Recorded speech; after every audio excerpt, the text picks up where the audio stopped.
Ladies and gentlemen, thank you very much for tuning in to this special edition of Forbes Middle East. I'm your host, Omar, and today we are joined by radio sensation from Dubai, Kris Fade. Kris, welcome to the show. Yeah, good to see you, and hope you're staying safe. For you guys at Virgin Radio or ARN in general, it's been business as usual, or is it as usual? And how are you guys actually staying safe during these times? Yeah, you know what? ARN did a really good job, actually a great job. So did Virgin Radio together. Obviously, 95% of the staff have been working from home. Our studios have become basically our own safe quarantined area where only presenters are allowed in the studios. Usually the studios would, you'd have the sales guys walking in, the marketing guys, the programming guys, but they basically closed it off. Only a selected amount of presenters were allowed in. So we've been doing the show every single morning as is, which has been actually a good little outlet for us. We get to drive somewhere for a couple of hours every single morning. It's a bit of a game of trust as well, with my colleagues, Pretty and Rossi, just making sure that we are all abiding by the rules and the regulations. We are social distancing. We are staying at home when we don't need to be doing anything else. And the show's been going on, and it's been going on well, and we're grateful to be able to do it. And we're receiving thousands of messages every single week of just people saying thank you. It's brought a bit of normality to the situation where everything is somewhat chaotic right now.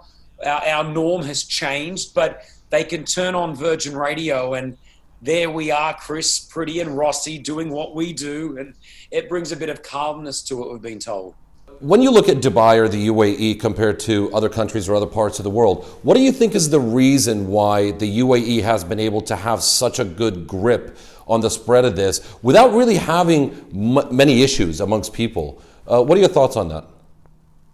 I think we've got to basically go to our leaders and honestly say thank you. I think what they have thrown into place, and remember, no one was ready for this.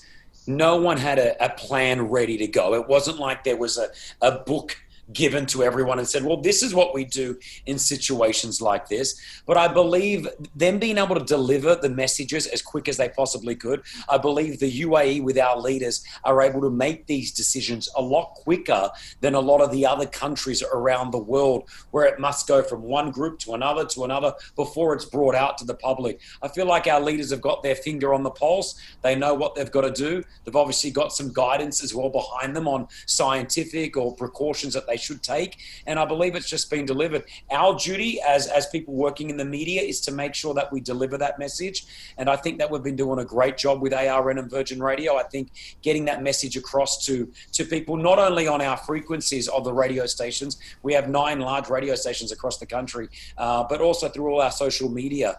And you know what? You would know this, living here in the Middle East, living here in Dubai, I feel like we just get it. We understand. I think we're a community within a community.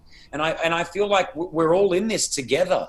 We don't have these protests that I've been seeing in other parts of the world saying, what are you locking us in for? We're all in it together. And I think the UAE has done a great job and a smart job. And that's why our numbers are so low at the moment. But also our testing. We've done over 1.1 million tests. There is no other country in the world per capita of population that's done the amount of tests for COVID-19. So I don't know about you, but I feel safe and secure here. So now people can actually get around between the hours, I believe, of 6 a.m. in Dubai and 10 p.m. What do you think is next? Do you actually foresee an end to all of this soon? We're in a situation right now that we haven't been in before, most of us. And I think we're playing it by ear. I think the restrictions have been lifted right now, and I think it's good. We just need to, as a community, make sure that we're still abiding by social distancing. We've got to make sure that we're still responsible. This pandemic is still going. We haven't beaten it. These restrictions are to make it easier upon us, especially throughout the holy month of Ramadan, for family members in a small group to be able to see each other. Now, we cannot exploit this. We cannot go against these rules that are in place, because if so, and again, I believe, I don't know any intel, but I believe if it was starting to get out of hand, that the lockdown and the full lockdown would be thrown into place again. And you can look at countries like Singapore, where they thought they had control of it, And people went back into their workplace and their public, and the next thing you know, the cases started to rise again, and they had to put another full lockdown in. So I don't know. I don't know the answer. I don't think anyone does. I think we just got to be very, very precautionary. We have to wear our masks, practice our social distancing, and really just do what we've got to do and work together. You've started Fade Fit Kids, and that organization has been growing quite rapidly. How has this affected you? What has been the plan for Kris as an entrepreneur, or Fade Fit Kids as an organization throughout this period? How did you guys cope with it? And what are the plan? What can we expect from you guys in terms of growth post the era of COVID-19? Enough, we turned two just a couple of weeks ago, so we celebrated our 2-year birthday for Fade Fit and Fade Fit Kids. During this pandemic, we did have a big presentation, a bit of a party that we wanted to put on for everybody, but we actually had to put the handbrake on that. Fade Fit and Fade Fit Foods, basically we're a healthy snack company, which I know that you're aware of. And, we've got a number of SKUs, a number of products, from multivitamins to healthy snacks for adults and kids.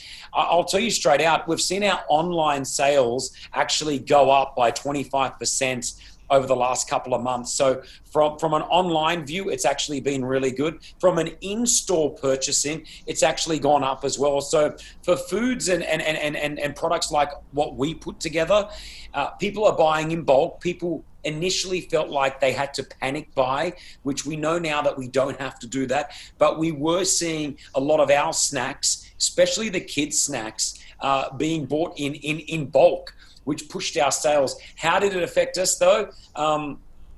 Personally, we were okay, but then our production, for example, slowed down, because obviously the guys that produce our products had to maintain their facility to be able to work in a COVID environment, which meant they had to reduce the amount of people, which meant that products weren't being developed as quick as usually. So we had to basically maintain. We were sold out. And as you talk to people, they were saying, Kris, that's a great problem to have. I know it's a great problem, but I didn't want to have that problem. But due to the COVID-19 issue that we were going through, it's just something that we had to deal with. So, we're getting by. We've seen the last 2 months go up. This month has seemed to sort of plateau a little bit. So I do believe that the bulk buying and that panic buying, we saw an increase in our healthy snacks. And now I feel like it's just maintaining where we were and where we're at. Now, what are some of the initiatives? I mean, obviously, you being an entrepreneur yourself, what are some of the initiatives that you have taken as Kris in terms to support some of the local businesses or startups? Because I was aware of you actually announcing certain things in order to support some of the local businesses. What are some of the examples that you can give us? Yeah, man. Listen, startups and most companies across the world and the UAE have been affected. I wanted to play my role, and I thought to myself, what can I do? What do I have that I can give right now that can be instant? And that for me was my social media.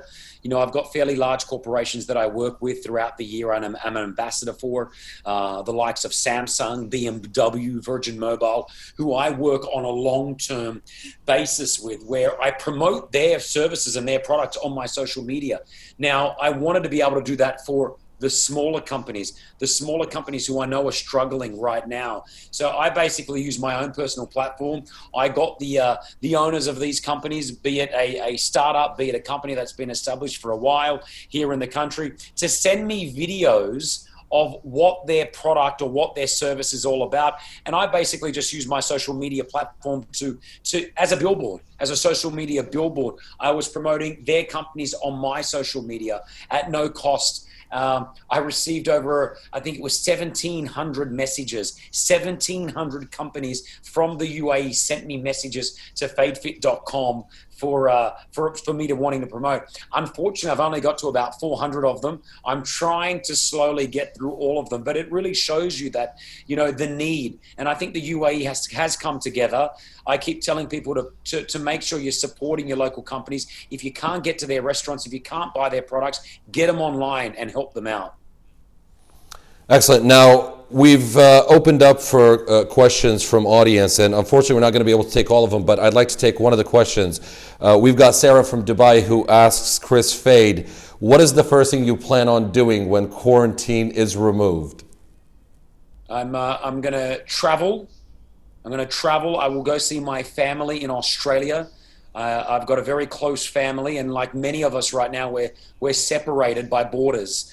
And as much as I call the UAE home, and it's my baby, and I love it, I have my parents, my brother, my sisters, my nephew, my nieces, who I'm missing tremendously. And we've all lived this, and we'll continue to live through the COVID period. But as soon as those borders are lifted and it's safe to do so, I will either jump on a plane and go to Australia, or I'll bring my parents and my family right here, because all I want to do right now is give them one big hug, give them a couple of kisses, and know that everything's all right. Kris, thank you very much for your time. Ladies and gentlemen, thanks for tuning in to this special edition of Forbes Middle East. That was Kris Fade from Dubai. Make sure you tune in to the next special edition next week. We'll see you next time.